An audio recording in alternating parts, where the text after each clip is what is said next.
Nah, kita bahas kelanjutan yang kemarin ya. Kita bahas tentang kurva normal. Di classroom-nya saya, bukan di classroom, di Siakat saya nulisnya itu adalah tentang deviasi. Nah, deviasi itu kayak gimana? Lanjut. Ini kan katakanlah ya, katakanlah setiap data itu kalau dikumpulin, dibikin visualisasi, dia itu seharusnya bentuknya agak kayak begini nih, agak kayak kurva begini. Kenapa? Karena kebanyakan itu adalah orang yang biasa-biasa aja. Yang sedikit itu adalah orang yang ekstrim, ekstrim kiri atau ekstrim kanan. Contoh, misalnya, saya kasih contoh begini. Di sini ada yang suka Indomie goreng. Kayaknya nggak perlu nanya ya. Salah ya saya. Nggak jadi kalau begitu. Pertanyaannya saya ganti. Apakah di sini ada yang mie goreng itu hanya maunya Indomie goreng, tidak mau yang lain?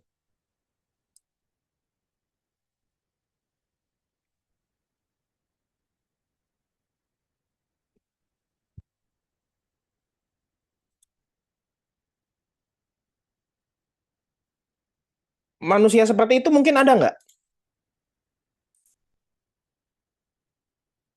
Ada aja Bapak. Ada aja. Oke. Nah, ada aja. Tapi dia itu banyak atau sedikit atau sedang jumlahnya kira-kira?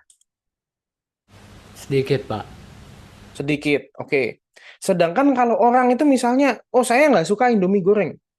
Saya itu sukanya mie sedap goreng karena rasanya itu lebih apa ya, micinnya lebih banyak, saya lebih suka gitu. Indomie goreng itu nono gitu. Jadi dia sangat benci dengan Indomie goreng. Mungkin nggak? Iya mungkin. Orang kayak begitu ada nggak? Bisa, bisa ada. Tapi masalahnya gini, orang itu dia proporsinya dia akan mayoritas atau sedang-sedang aja atau dia minoritas. Minoritas kan. Itu. Nah, itu namanya prinsip distribusi normal. Jadi orang yang biasa-biasa aja itu biasanya paling banyak.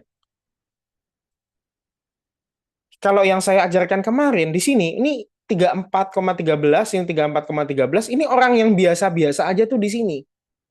Umumnya itu ada di sini. Kenapa ya? Mereka biasa-biasa aja. Kalau terkait dengan kasus Indomie goreng tadi, orang yang biasa-biasa tuh kayak gimana? Ya mungkin dia biasa aja mau mie instan ya sama aja semua. Atau misalnya kalau dikasih Indomie goreng agak lebih senang dibanding dengan yang lain. Kalau dikasih yang lain ya udahlah, nggak apa-apa, nggak nolak gitu. Nah, tapi ini mungkin makin ke sana, ini adalah orang yang menganggap Indomie goreng tidak tergantikan. Dia tidak bisa makan yang lain, gitu. Mungkin terkait dengan kepercayaan tertentu yang dia miliki atau gimana, terserah lah. Tapi makin ke kanan, orangnya itu makin sukanya Indomie goreng dan tidak mau makan yang lain. Makin ke kiri, orangnya makin tidak mau makan Indomie goreng, maunya makan yang lain.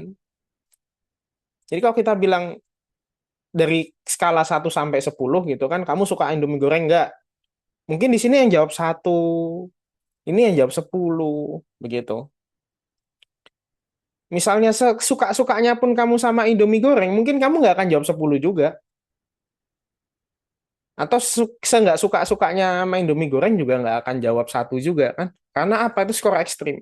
Hanya sedikit orang yang akan punya skor ekstrim. Mayoritas itu di skor yang biasa-biasa aja, di tengah, kayak begitu.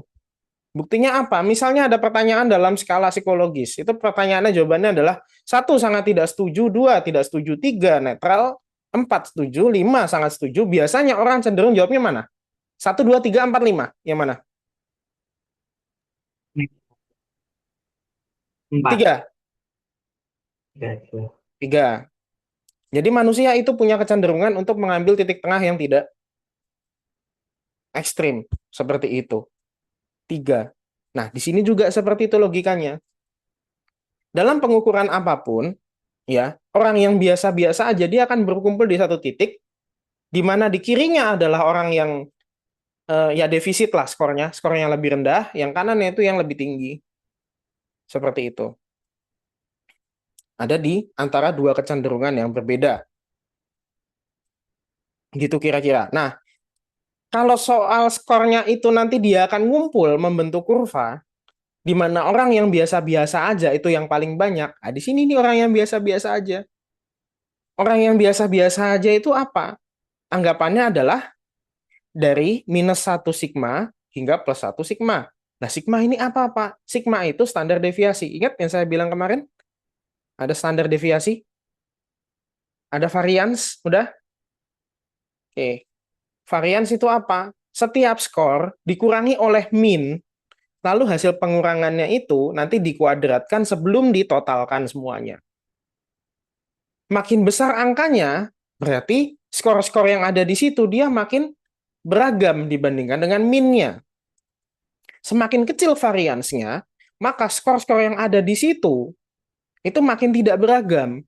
Apalagi kalau variansnya itu benar-benar kecil sekali, bahkan bisa mendekati nol gitu. Nah, tapi permasalahannya apa? Varians itu kita nggak tahu ini mana yang gede, mana yang kecil, mana yang apa, dan seterusnya.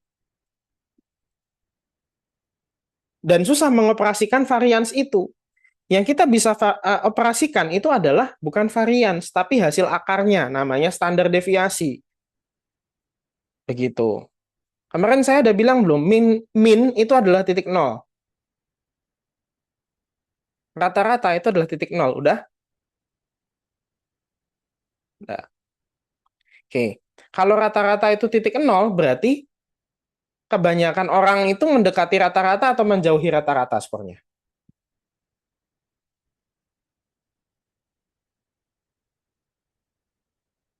Dekati, Pak. Dekati, Mendekati. Pak. Oke. Berarti ini kan rata-rata ada di sini kan? Ada di kebanyakan orang. Rata-rata tuh ada di sini. Oke. Rata-rata kalau dikurangi sama satu standar deviasi, maka kita mendapatkan berapa ini? 0,13 tambah 2,14 tambah 13,59 ditambah jadinya berapa jumlah?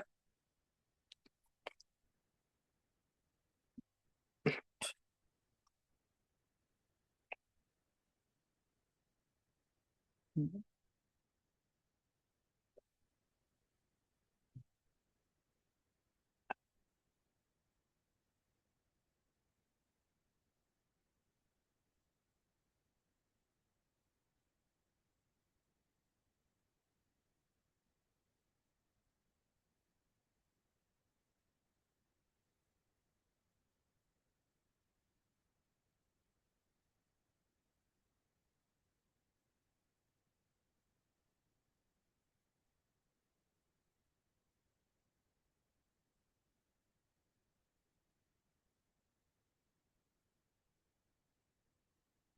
50%. Ini loh, ini kamu jumlahin nih.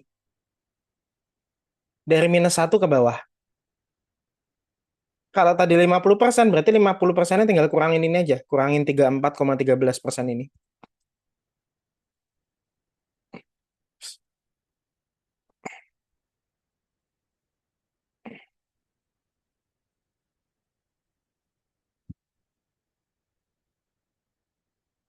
Wih, Spiro.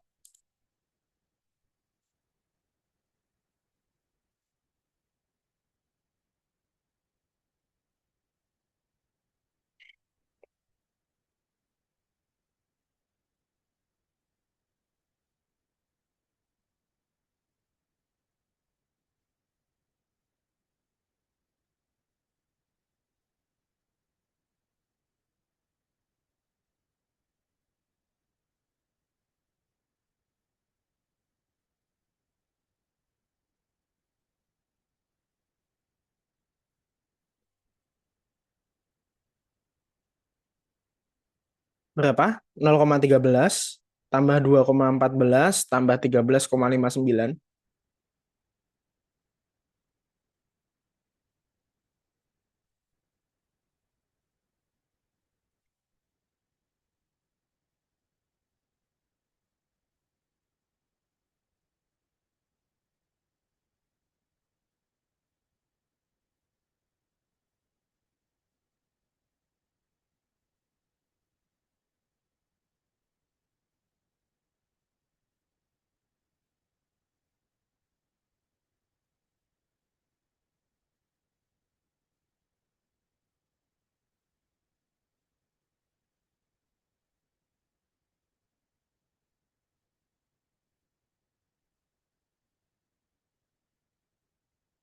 Oh, jadi segede itu ya.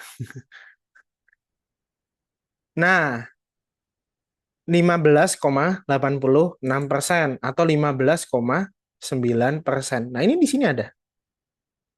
Gitu. Nah, ini standar deviasi satu, minus satu standar deviasi, minus satu SD, atau minus satu sigma, itu dia memisahkan 15%, 15,9% orang yang terbawah dengan 84,1% yang teratas. Kayak begitu. Jadi dari kurva normal ini kita bisa melihat dia nanti membaginya itu sama kayak persentil caranya. Begitu. Cuma kan dia harus menyesuaikan. Loh Pak, ini kok di sini 50, di sini 15,9, ini 2,3, ini 0,1, kok pengurangannya ini nggak konsisten Pak? Iya, karena dia harus mengikuti kurva ini. Karena kurva ini kan di sini kecil, lama-lama membesar, menggendut di tengah.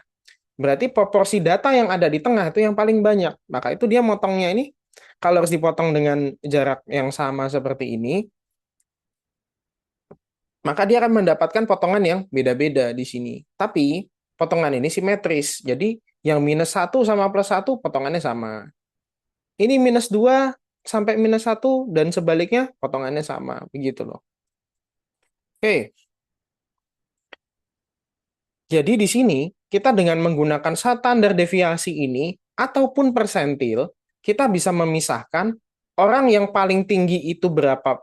Eh, Misalnya 10% paling tinggi itu skornya harus di atas berapa, 10% paling rendah itu harus di bawah berapa, dan seterusnya. Itu kamu bisa pakai standar deviasi, bisa pakai persentil.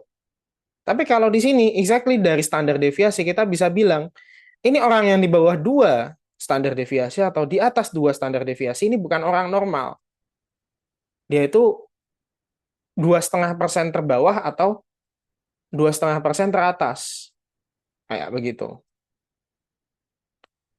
Jadi kalau nyari, oh yang lebih dari yang lain gitu performanya, berarti cari di plus 2.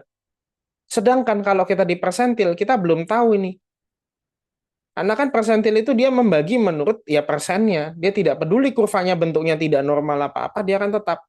Ingat eksperimen yang kemarin saya ngeksperimenin sama kalian nggak? Ada min sama median. Terus datanya diganti-ganti itu. Kelihatan kan? Nah, median itu paling konsisten. Jadi artinya kalau dia ada pengukuran yang base-nya median,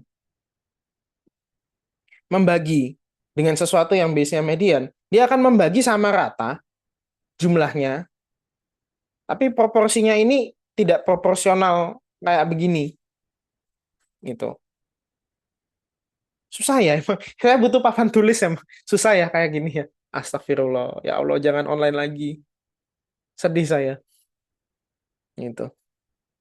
Mau offline, tapi kemarin katanya lab komputernya kebakaran. Colokannya. Gimana itu? Bingung juga saya. Astagfirullahaladzim. Aduh.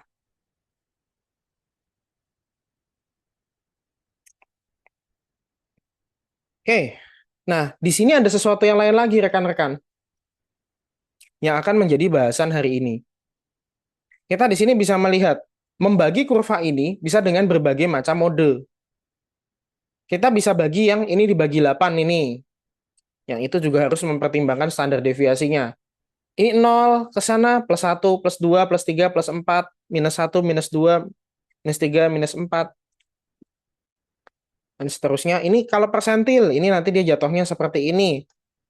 Ya. Kalau misalnya di sini ada yang lain lagi, ada Z-score, ada T-score. Ini yang menjadi inti. Nah, di sini ada hal yang lainnya. Ini ada stanine. Ada tes-tes tertentu di psikologi yang pengembangan normanya itu pakai stanine. Jadi nanti ada stanine 1, standar 1, 2, 3, 4, sampai 9. Yang satu itu adalah orang yang 4% terbawah, yang standar 9 itu adalah 4% teratas. Pak, ini belajar kayak gini bikin pusing ini buat apa sih? Oke, kamu kan belum praktikum kan? Yang tes-tes apa yang macam-macamnya kan? Oke, yang paling gampang aja, kita bicara terkait dengan IQ. Oke, misalnya begini. Mana yang enak ya bentuknya ya? Ya udah gini aja deh. Saya akan memperagakan. Kamu tahu nggak kalau IQ itu kategorisasi akhirnya itu dia dibuat dengan menggunakan apa yang dipelajari di pertemuan ini. Nah, itu gunanya. Nggak cuma tes IQ, kalian tes TOEFL itu kayak begitu. Kalian UTBK kayak begitu cara interpretasi hasilnya. Menggunakan standar deviasi. Oke, kita praktekkan sama kalian. Misalnya IQ, kalian kan dapat psikologi pendidikan tuh kalau nggak salah. IQ 78 artinya apa? Kecil. Hah? Gorila. Apa Brian tidak kedengeran? Primata. Primata, astagfirullahalazim. Bukan primata ya, tapi gorila itu IQ-nya bisa bisa lebih daripada itu gitu. Sebagai salah satu hewan paling salah satu hewan yang cerdas ya gitu ya. Oke. Nah, 78 itu kategorisasi IQ-nya itu adalah borderline. Pernah tahu? Pernah dijelasin? Borderline. Di bawah rata-rata. Borderline itu Pembatas. ya, jadi batasan. Ada, ya memang nggak salah kalau dibilang di bawah rata-rata. Dia memang di bawah rata-rata. Jadi gini, nih, tak jelasin. Ini gunanya apa nih untuk menginterpretasi IQ itu?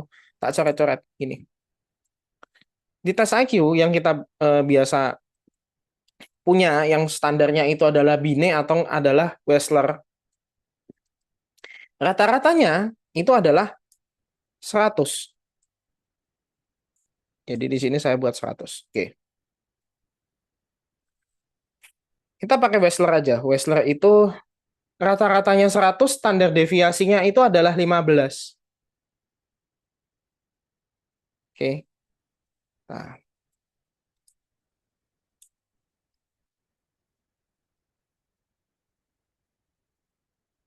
15. Oke. Sigmanya 15. Kalau begitu di sini berapa?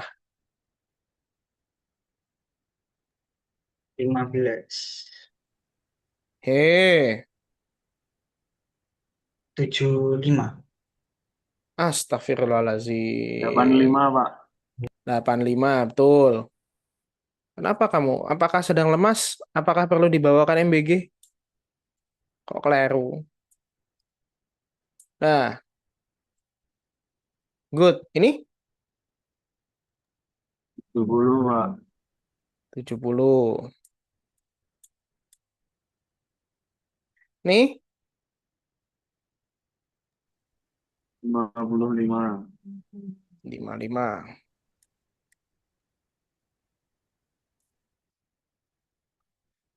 Ini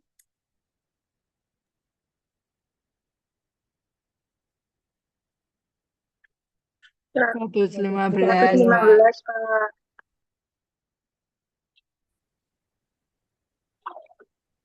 eh, adalah nggak apa-apa lah. Anggap aja kalian mengerti.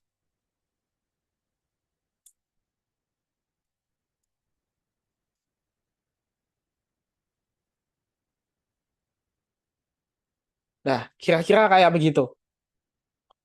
Terus ini apaan? Oke. Tadi saya bilang kebanyakan orang itu ada di mana?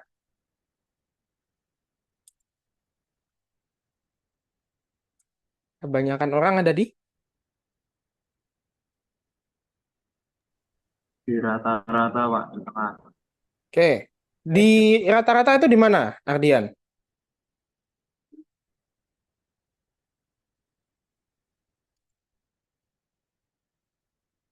Good. Mana? Ardian, ayo jawab. Di ini, Pak. Di jarak antara 85 dan sampai 115 itu rata-rata, Pak. Oke. Dengan kata lain, ini minus apa? Minus satu.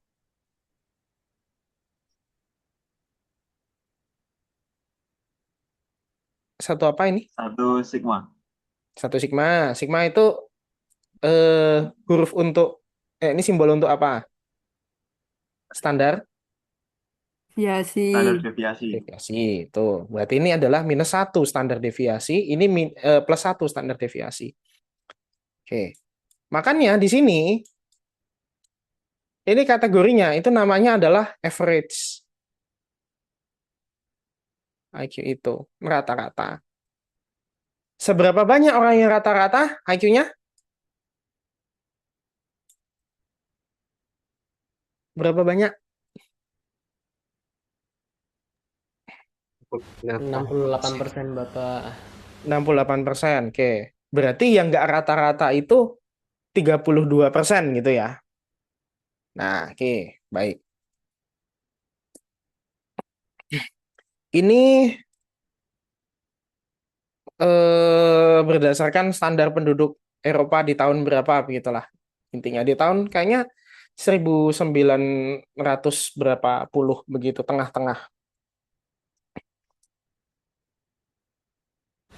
Pak, Nah, izin nanya. ya silakan. Itu 0,3%-nya kemana ya? 0,3% ya. Oke. Nah, kamu tahu kan ini sampai +4 gitu tak? Iya. Nah, ini misalnya di sini 160 gitu. Di sini 40. Oke. Nah, gini Hilmi. Di sini kamu melihat ini adalah sebuah kurva dan ini adalah sebuah garis sumbu X. Ini kurva ini sama garis ini dia nggak akan pernah ketemu. Secara teorinya seperti itu. Gini, saya kasih contoh.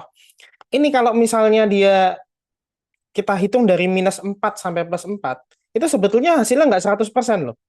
Hasilnya itu 99,975 atau 98 berapa gitu, kalau nggak salah. Jadi ada orang 0,001 yang ada di sananya lagi +4, ada 0,001 yang di lebih rendah lagi daripada -1. Kira-kira itu kamu paham nggak sampai situ?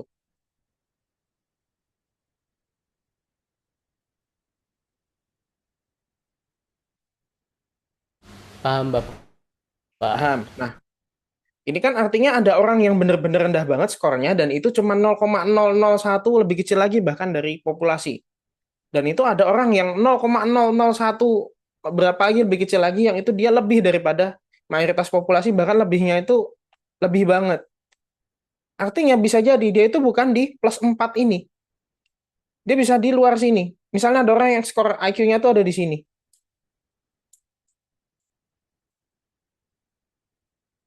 Kenapa? IQ-nya dia 180 ternyata misalnya. Memungkinkan nggak ada manusia hidup di dunia ini IQ-nya 180? 200 ada Bapak. 200 saja ada kok. Indah. Itu. Jadi sebetulnya yang terjadi itu apa? Kurva ini ya, dia itu menghitung benar-benar mayoritas orang, tapi yang benar-benar minoritas bisa jadi dia di luar kurva.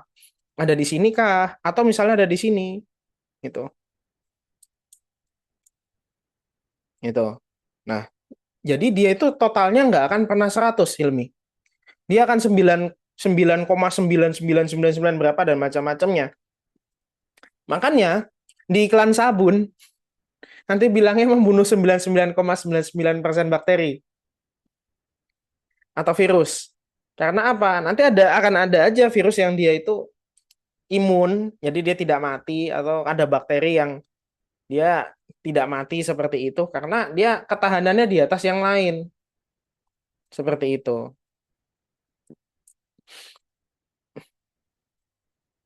Kira-kira. Ya.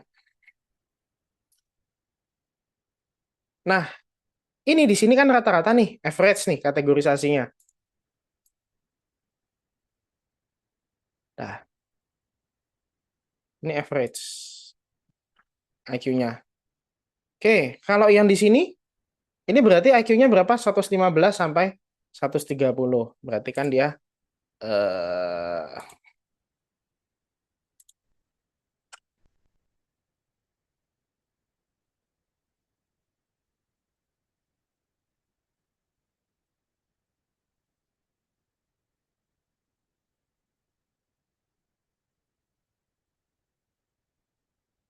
artinya apa ini?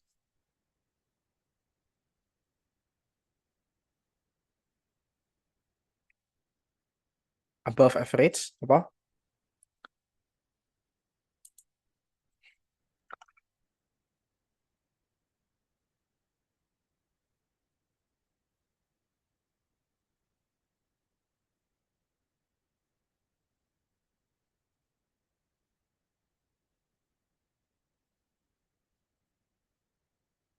Ini apa?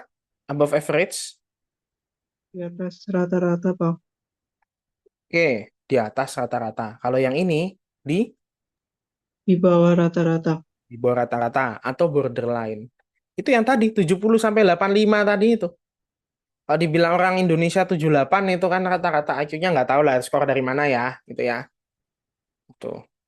Nah, ini orang-orang yang ada di sini kapasitas intelektualnya itu di bawahnya kebanyakan orang, tapi tidak cukup rendah untuk memasukkan mereka sekolah di sekolah luar biasa. Orang yang sekolah di sekolah luar biasa, kalau dari IQ ya, berarti kan ini kan sebetulnya kan ada berbagai diagnosis ya yang membuat anak itu sekolah di sekolah luar biasa. Nih, IQ di bawah ini itu adalah anak-anak SLB di bawah 70. Jadi di sini harusnya masuk SLB. Kalau yang di sini disuruh masuk SLB, nanti jadi juara kelas. Yang paling pintar sendiri dia nanti.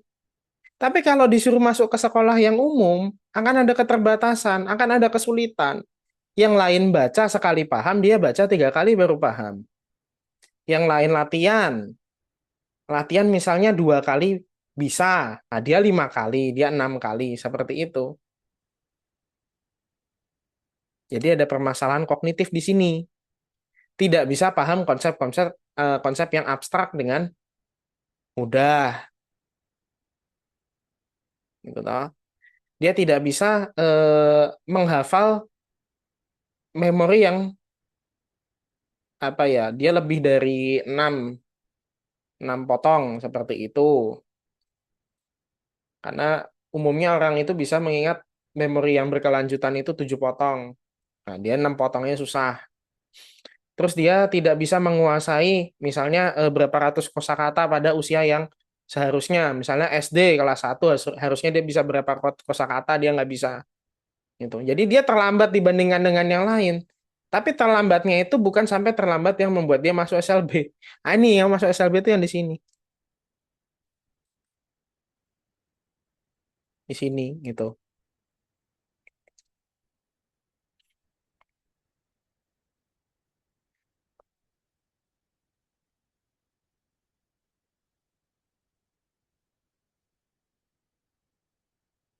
Tahu istilah ini nggak?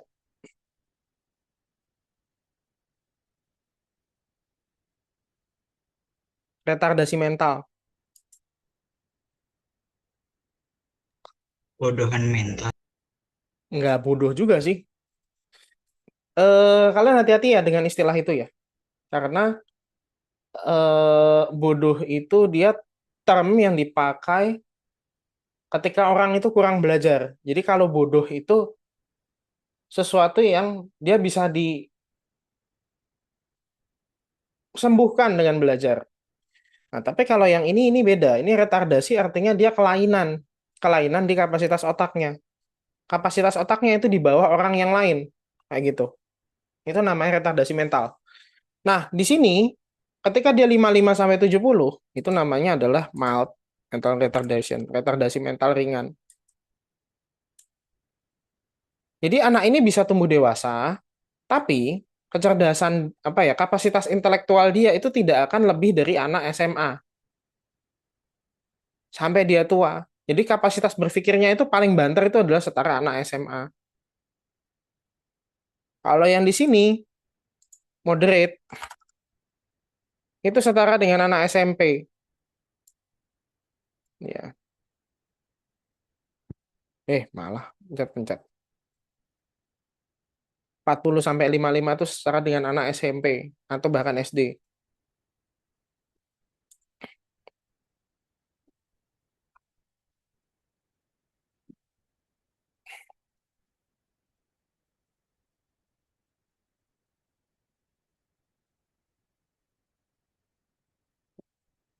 Nah, ini dia severe yang parah gitu. Nah, jadi kamu menyadari sesuatu nggak di sini? Jadi tiap satu SD ini, tiap satu standar deviasi itu dia mendapatkan diagnosis yang berbeda-beda terkait dengan level intelektualnya. Gitu nih naik satu, naik satu, naik satu, naik satu, itu juga nanti berbeda-beda level intelektualnya. Jadi diagnosis kategorisasi intelektual itu dasarnya itu dibikinnya pakai kurva ini.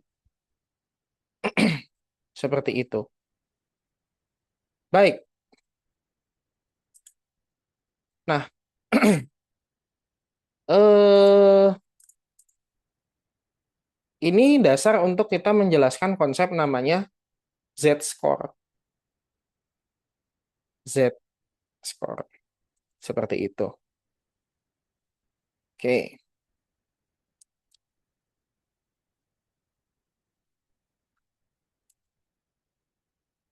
Yang di sini apa, guys? Pernah tahu nggak? Di psikologi pendidikan dijelasin nggak?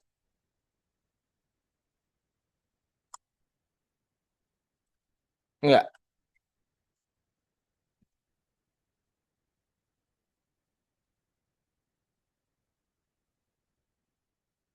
Superior. Yang ini eh gifted dan seterusnya. Kayak gitu.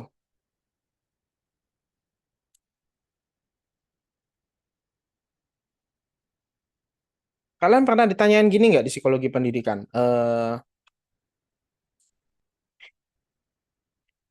Ini sama ini kan berarti dia proporsinya nggak banyak ya. Proporsinya itu katakanlah 2,5% doang ini di sini. Ya tak? Nah, superior sama gifted orang yang ya IQ-nya yang ya ini tinggi ya. Ini bukan di atas rata-rata lagi, ini tinggi dan ini gifted. Orang-orang ini mereka normal nggak?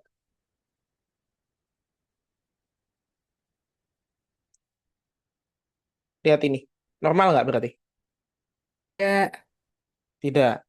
Nah, makanya kalau ada anak yang potensi intelektualnya itu berlebih, harusnya itu ada sekolahnya sendiri juga. Makanya ada kelas unggulan, makanya ada kelas akselerasi, harusnya.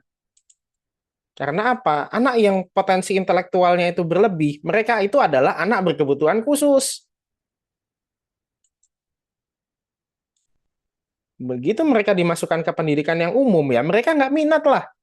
Membosankan. Kayak begitu. Oke. Nah, baik. Saya mau minta kalian memperhatikan hal ini. Yang ini nih, sebentar saya. Mana ya tadi ya? Ini harusnya ada.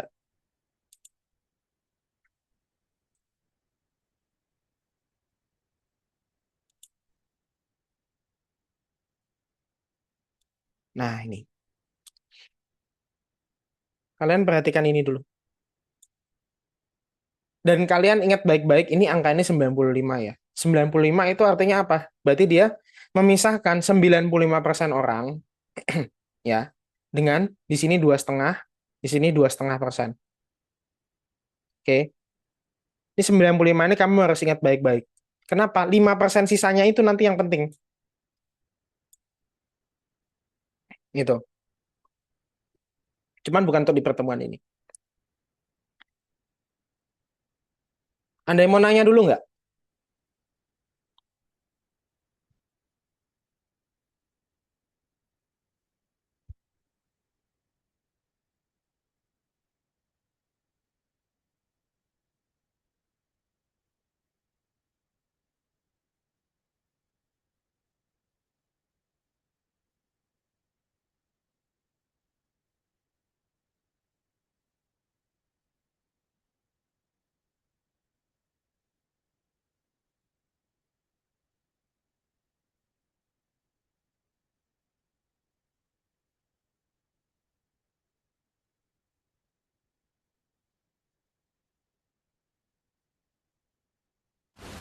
Bapak izin bertanya.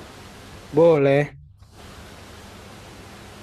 Deviasi di sini kan berfungsi buat, kalau itu kan kenapa dia 99,7%-nya karena mereka tidak bisa menilai, karena kita tuh tidak bisa menilai apa yang di luar jangkauan kita kan. Berarti. Mm-mm. Tapi Mm-mm. misal, Mm-mm. semisal dalam satu kelompok ini kita udah tahu betul secara keseluruhan kelompok ini tuh betul-betul A. Mm-mm. Sehingga kelompokannya kita udah tahu jelas dia apa dan apa. Mm-mm. Berarti deviasi yang sampai batasnya tidak terhingga ini kan berarti dia nggak sepenuhnya benar gak sih Pak? Hmm. Oke, oke. Ya, ya, saya paham maksud pertanyaanmu seperti apa.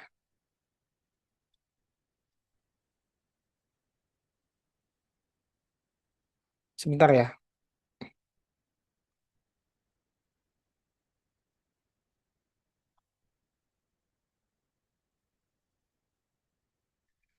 Oke, gini. Hilmi, ini pertanyaan yang sangat bagus.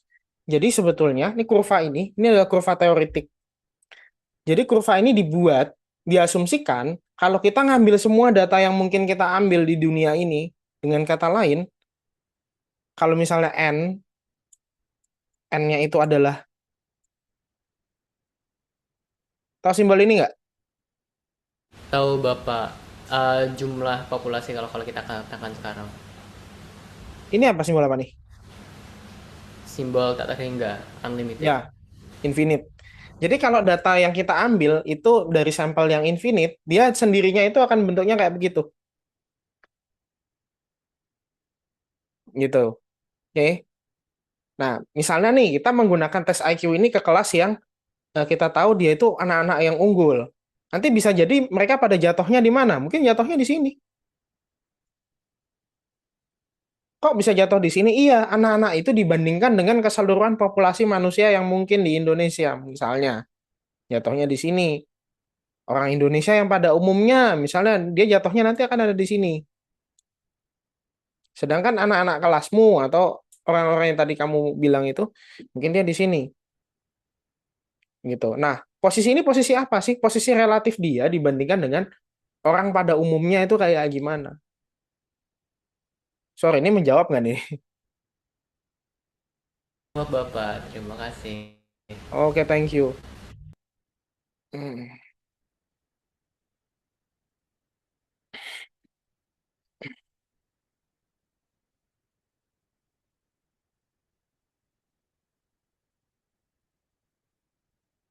Rekaman yang pertemuan sebelum Lebaran itu sampai ke kalian kan?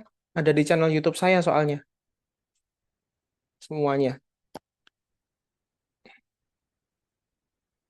Seingat saya post deh di Classroom. Iya nggak sih?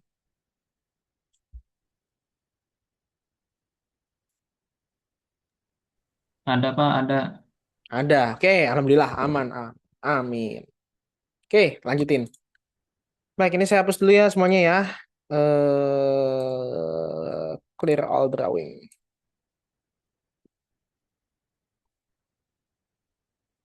Selanjutnya, nah, di sini ada Z-score. Z-score itu apa? Skor yang diubah menjadi bentuk lain berdasarkan penyimpangan harga min X dan dinyatakan dalam satuan deviasi standar atau SD. Nah, Z-score ini dia melambangkan kedudukan atau letak skor dalam kurva normal. Nah, berarti gambar yang ini dong. Iya, betul. Dia itu menggambarkan si skornya itu nanti duduknya itu di mana gitu loh. Posisinya itu di mana. Oke, misalnya di sini rumusnya ya, rumus Z-score.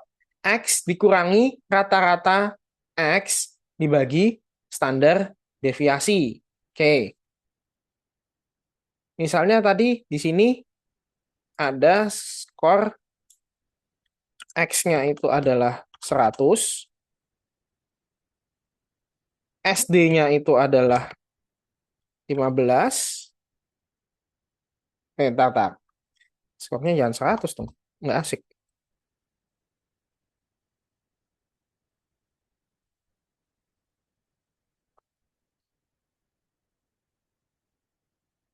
Nah, coba hitung Z-nya berapa?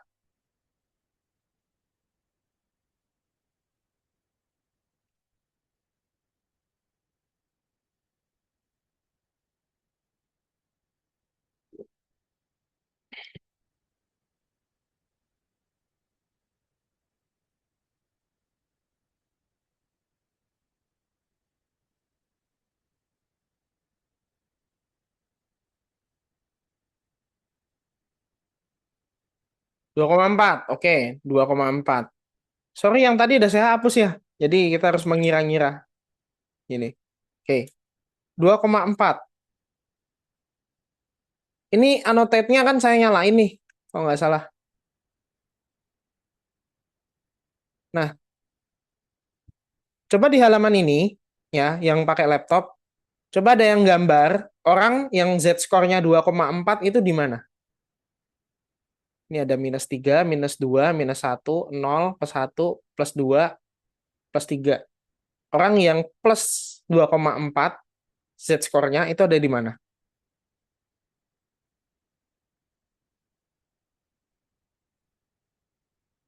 Nah, coret sana di mana?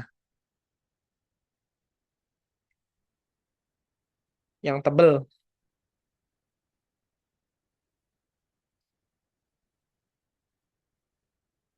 Di situ. Oke, 2,4. Oke. Iya, di sini dong. Kan dia mendekati tengah. Betul. Itu skor apa? Itu berarti Z-score-nya si orang itu adanya di situ.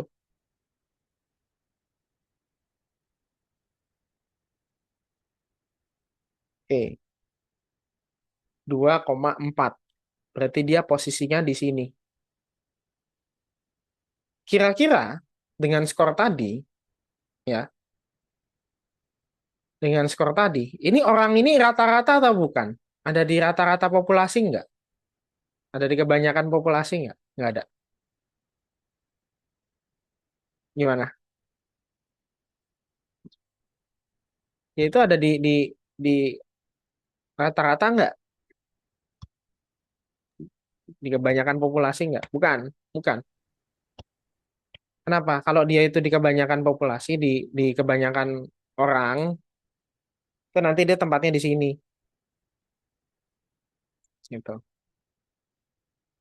Sedangkan dia di sini, lihat, ingat tadi, ini di sini, dia itu bukan 95% populasi. Artinya IQ-nya tuh tinggi orang itu, 2,4 gitu. Oke, Pak, lo ngomong 2,4 ini gunanya apa sih, Pak? Ngomong kayak begini, tinggal skor, dikurangi min, dibagi SD ini gunanya apa? Dah,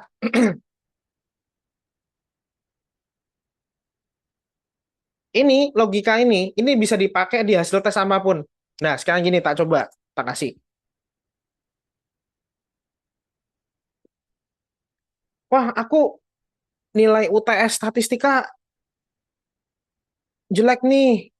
Oh, emang berapa nilai skor statistika, nilai ulangan apa UTS statistika kamu? Ini UTS-ku tuh segini nih.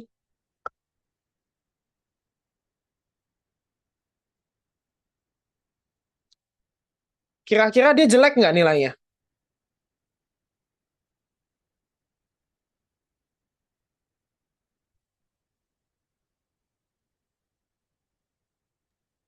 Di bawah rata-rata.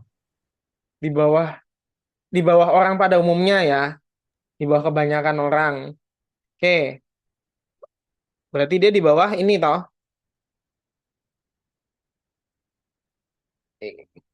-1,8. Oke, itu jelek nggak?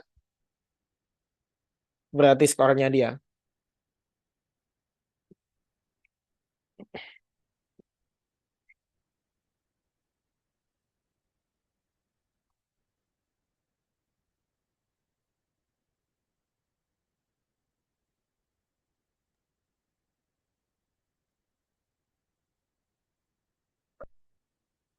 Jelek nggak? Jelek. Kenapa jelek? Oke, tak jelasin. Ingat ya, berarti kan dia di sini kan? Oke, saya jelasin semuanya nih. Tak back ke halaman ini. Nih, dia tadi berapa? Minus 1,8. Di sinilah ya. Berarti paling enggak yang ada di atas dia, persentase orang yang ada di atas dia skornya itu berapa?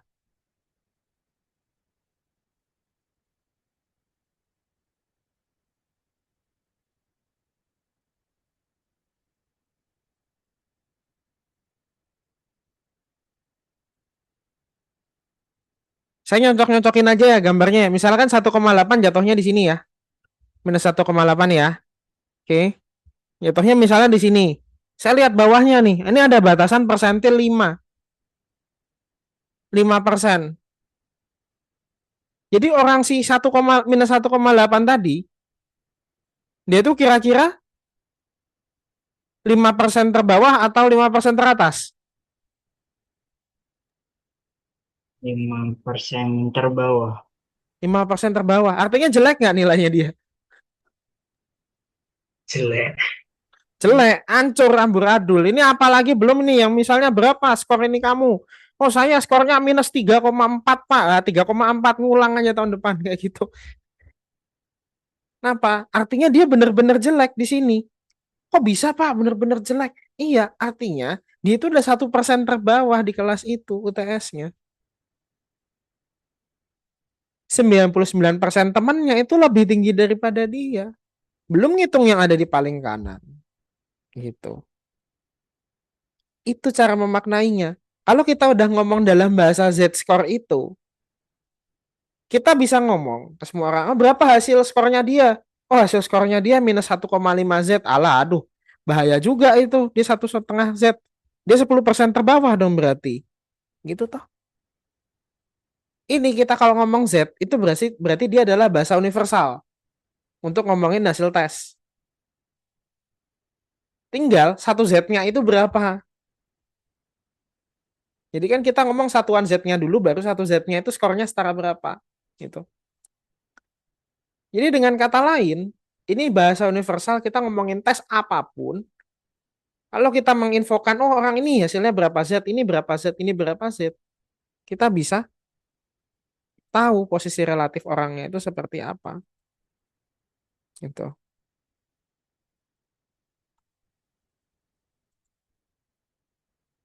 Oke. Nah ini udah tadi.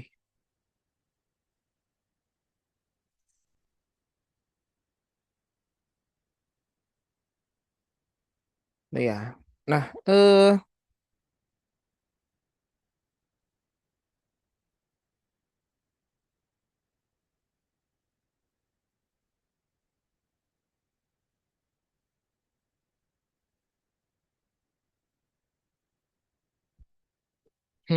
ini ada tabelnya. Nah, jadi gini rekan-rekan, orang itu dia kalau dia 0, berapa itu artinya dia di berapa persen. Nih, gini. Gimana ngasih lihatnya nih? Aduh agak susah juga nih. Ini kurva normal kayak yang tadi kan? Ini kurvanya ini. Nah, terus ada garis ini toh. Kayak orang tadi skornya berapa Z gitu kan. Nah, ini si orang ini skornya berapa Z, itu sebetulnya dia ada di berapa persen orang gitu. Contoh nih, contoh. Orang itu kalau dia skornya plus 1,67 itu kan. 1,67. Taunya dari mana dia 1,6 sama 0,07 kan. Ditambah berapa jadinya? 1,67. Nah, orang itu kalau 1,67 artinya dia sudah di berapa persen dari populasi skornya. Ini pakai tabel ini di sini tambah ini sama lihat yang di sini. Jadinya apa? Orang dengan skor 1,67 itu artinya dia sudah di 95 0,9525 95,25% orang yang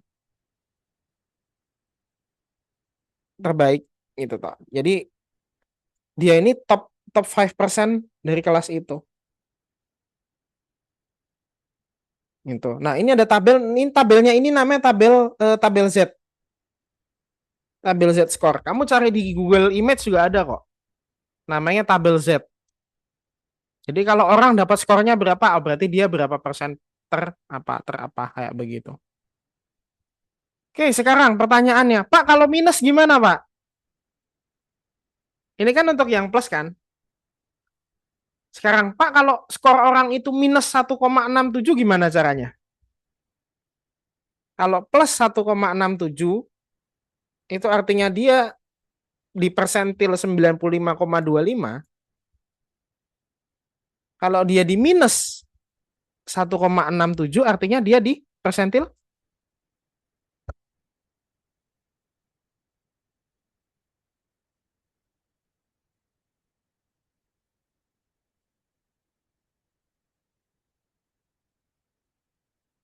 Ayo, logika ini.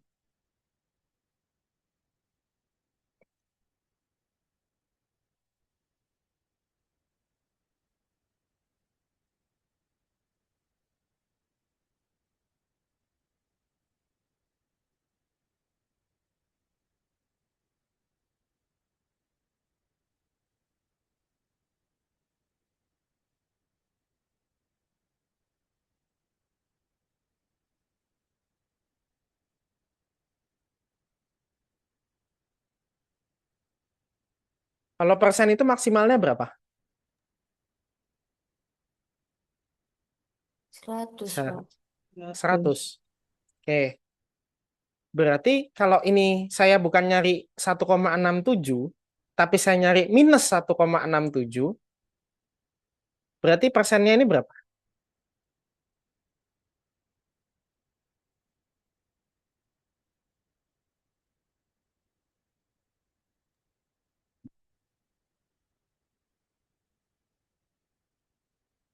Coba dihitung. 100 dikurangi itu berapa?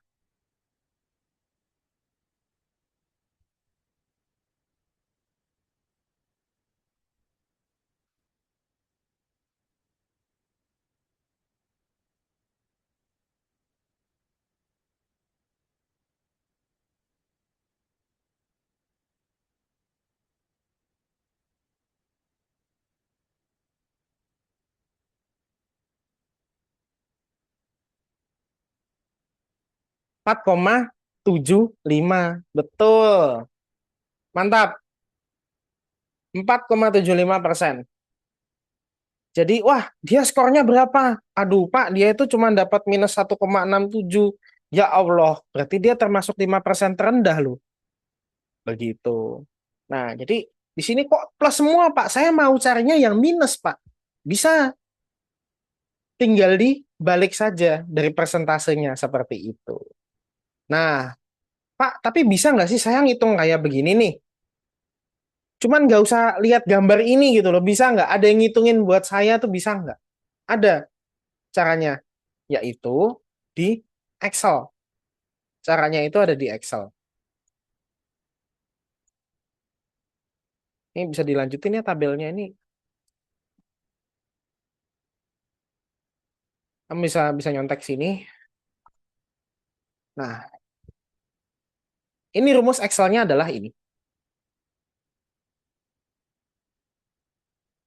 Oke, coba buka Excel, terus ketik ini, norms dist, terus dalam kurung ininya berapa. Oke, coba.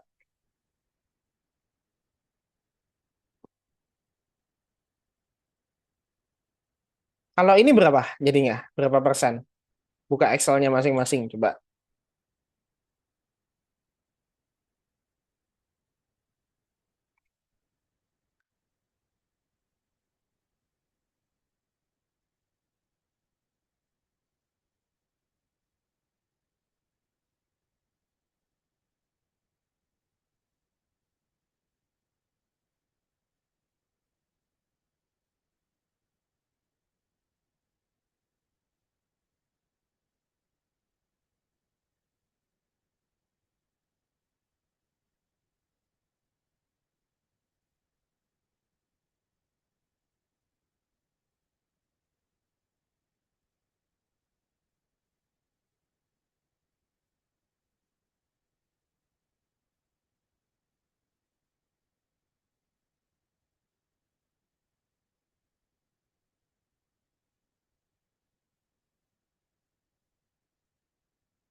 0,9082. Oke, itu artinya apa? 0,9082 SK.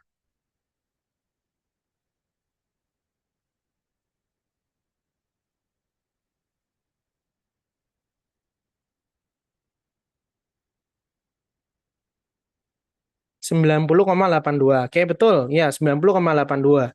90,82 apa? Persen, Pak. Persen. Artinya apa 90,82% itu?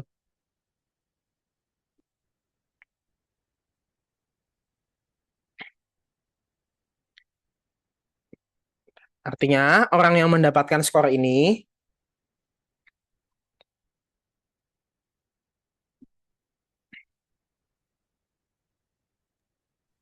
Artinya orang yang mendapatkan skor 1,33 itu sebanyak 90,82%.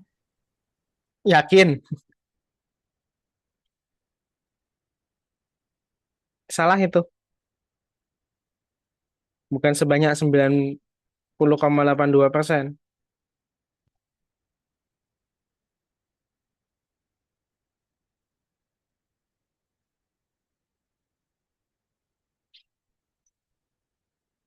Oke, sebentar ya. Saya ada telepon.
Halo, halo. Saya maaf tadi ada yang nelpon.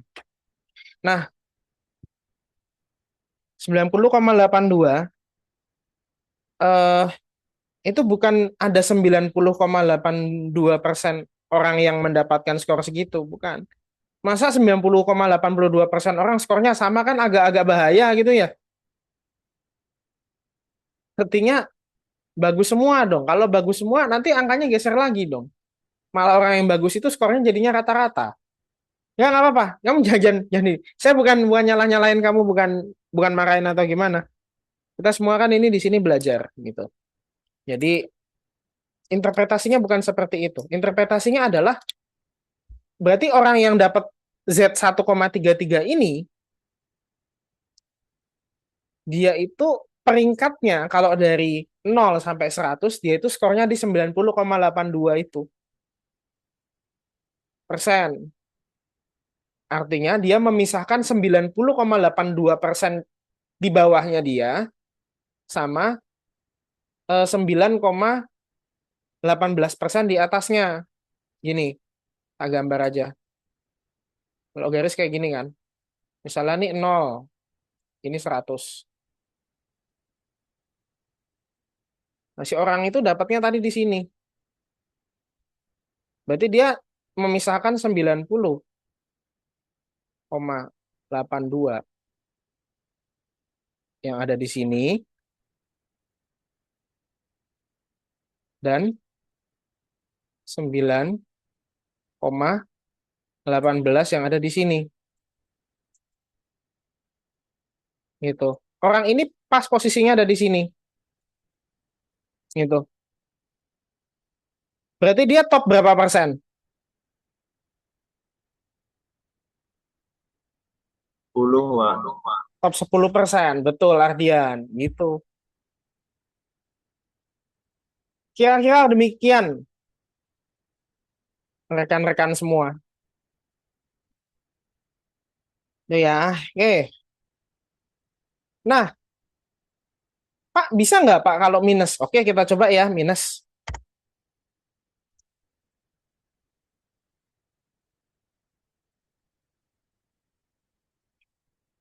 Dah, bisa nggak itu?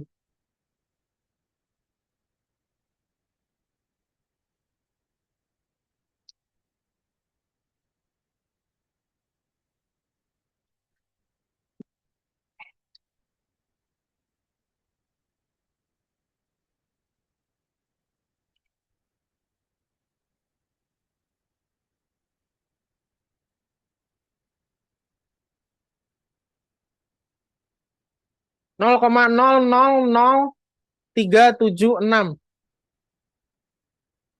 Jadi dikali 100 pun tetap rumah ya, kasihan ini. Astagfirullah, betapa rendahnya orang ini dari keseluruhan klasmen yang ada. Berarti kan ini dia 0,037.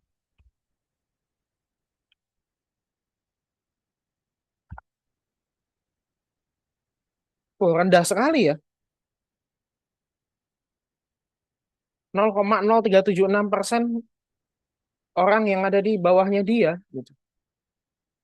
Wah, ini rendah banget gitu, rekan-rekan.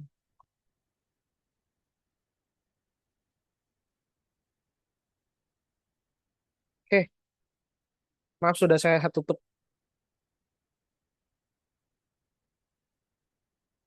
Nah, ini makanya pembahasannya seperti ini.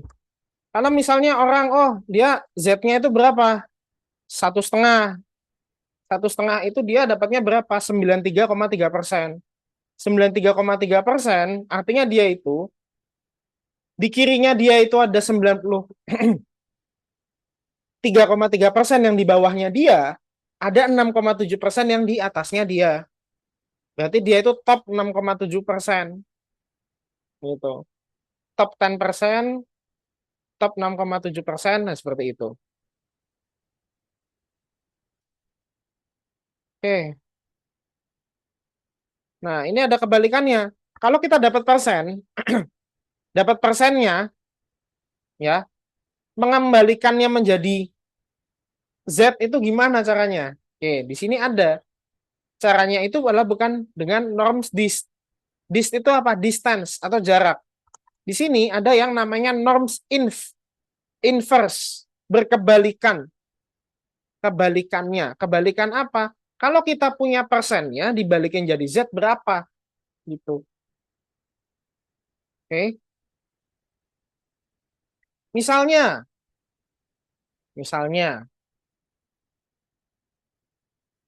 di sini Agromart menjual telur 50 biji setiap hari.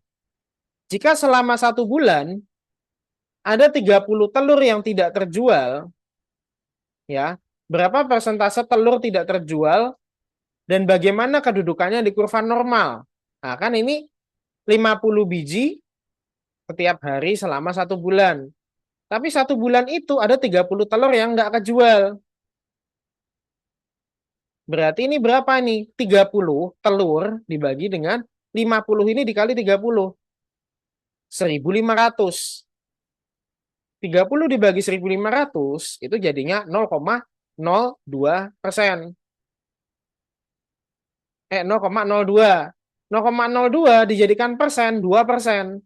Nah, 2% itu berapa standar deviasi? Caranya adalah norms inf yang dimasukkan adalah angka 0, atau berapa komanya tadi gitu. Oke. Coba itu yang apa tadi? 0,9082 dijadikan norms inf coba.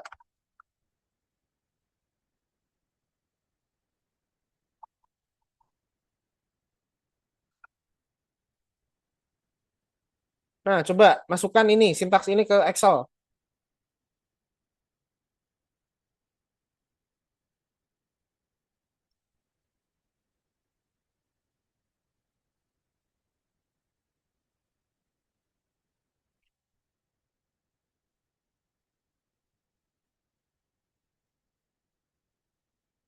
1,329752 ya, oke lah. Ya mendekati 1,33 lah. Begitu. Dia nggak exact deket, apa nggak exact sama angkanya tapi deket gitu. Oke. Ini kalau pakai SPSS. Nah, kalau kemarin cara untuk menentukan proporsi berapa persen ini bisa pakai Jamovi kan? Nah, oke.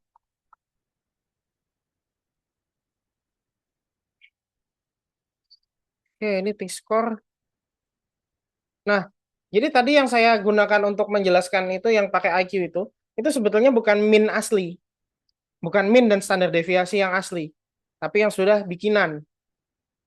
Jadi kalau kita itu mau membuat kategorisasi skor, min sama standar deviasinya itu kita bisa ubah berdasarkan kebutuhan kita.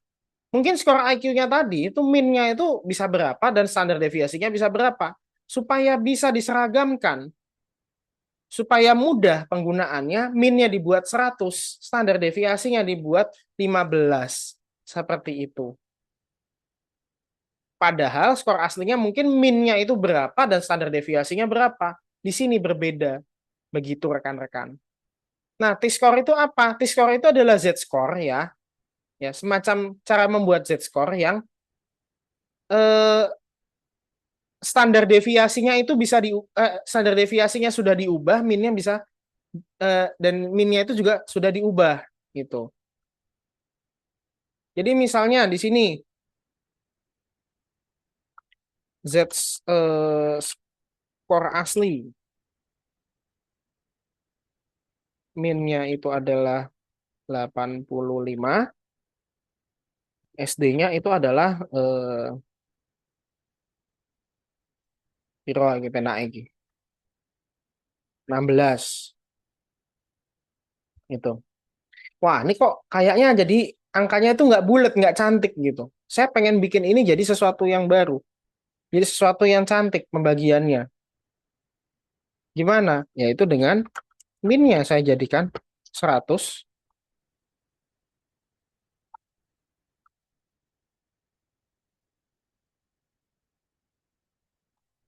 SD-nya saya jadikan 15. Begitu kira-kira.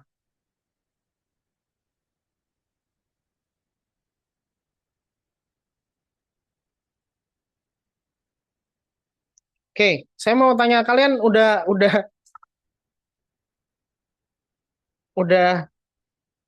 sudah capek atau belum? Udah, Pak. Udah, Pak. Cepet banget jawabnya. Cepat menyerah gitu loh. Ini katanya Indonesia Emas 2045, tapi ini agak melempem ya. Ini cek normalitas ya. Oh, ini skeunas sama kurtosis. Oke, gini rekan-rekan. Minggu depan belum UTS. Minggu depan belum UTS kita. UTS-nya gimana, Pak? UTS-nya itu nanti setelah minggu depan.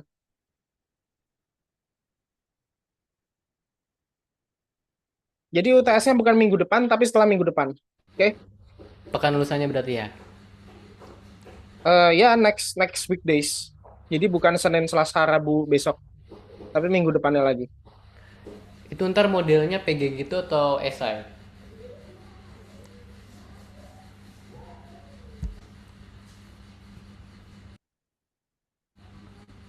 Pak, Hmm. Hmm.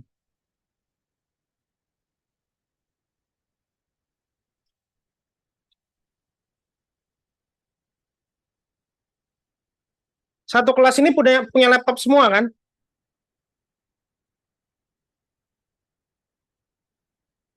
Iya kan?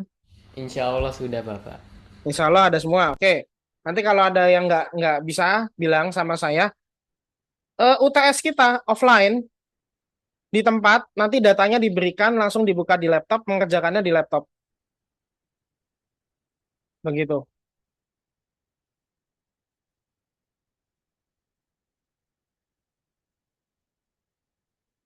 Oke sih.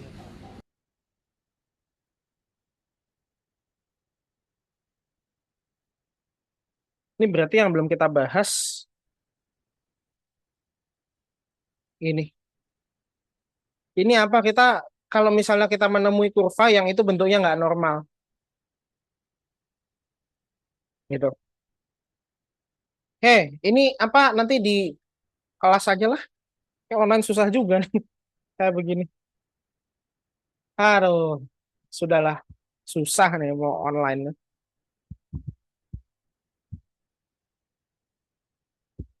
Ada lagi yang mau ditanyakan?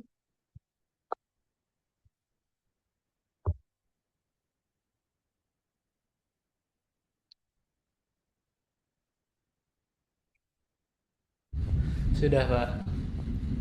Tidak ada.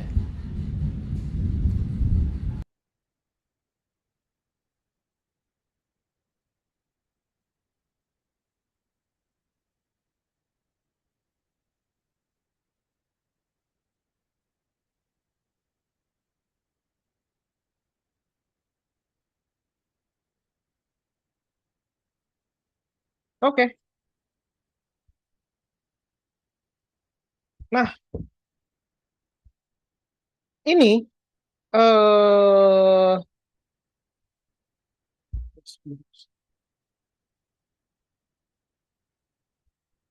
hipotesis sampling. Oke.